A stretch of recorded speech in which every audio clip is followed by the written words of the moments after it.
Okay guys, I can't believe it's another Wednesday right now. I mean, they come around so quick compared to how I was at Ashlon. We know on Wednesday the new Naruto chapter comes out, and it is chapter 668.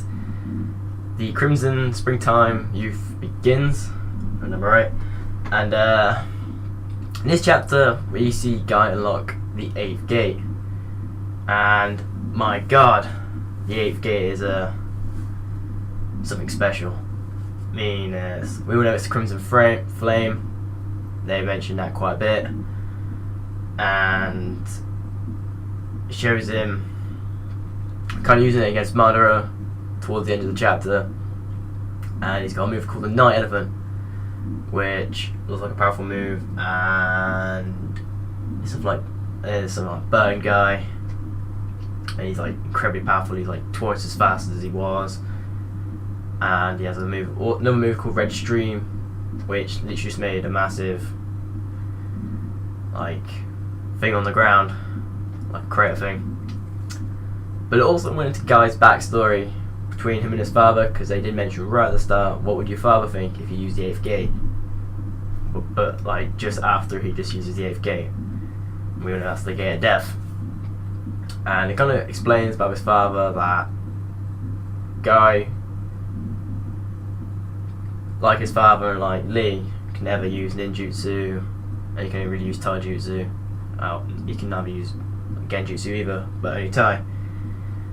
And his father was proud of him that he couldn't use ninjutsu or genjutsu because he didn't want him to do that. He wanted to be like him, and he used taijutsu. And everyone in the village used to criticize his father because he was still a genin, and always will be a genin because won't be powerful enough to go on. And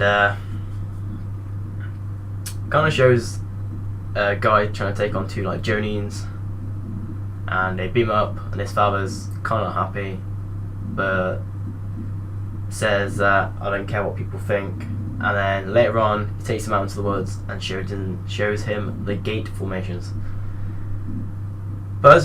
And that's just great because that kind of gives Guy a kind of uplift and gives him a little bit more oomph like his father, because that's where he gets his personality from, is his father never giving up in that. And it shows a Guy on a training mission with his team, or doing a mission, and then they meet the 7 swordsmen and about to be killed, and then Guy's father steps in gates formation, and then Guy's like, you can't defeat them, they're too strong. And then his father's like, well, I haven't used the 8th gate, have I? Which we all probably know that means his father died there, taking on the 7 swordsmen, because the 8th gate is just incredibly powerful. Really, really powerful. To the point where I don't even think Kakashi could probably defeat it.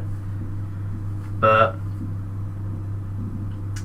it showed what Guy was like when he was a kid. He wasn't like how he was an adult. He was actually kind of mopey. He was kind of like Lee, always training, trying to prove himself, but had no one to inspire him.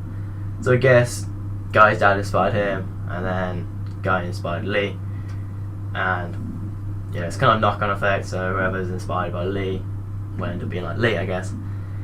But this chapter is great because we find out a little bit more about Guy and why he is,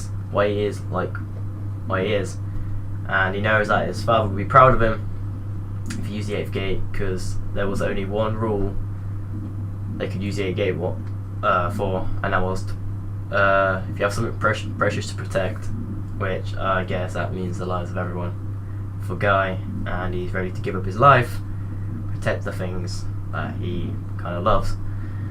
So going on to next week, I mean, Naruto and Sasuke might wake up finally. It's kind of taking a mid-battle nap, really, I would say. Also, they might try and help Guy, the other team like Kakashi and that, and then he's gonna be like, whoa, back off. This is my fight. I don't want any help with this in any sense.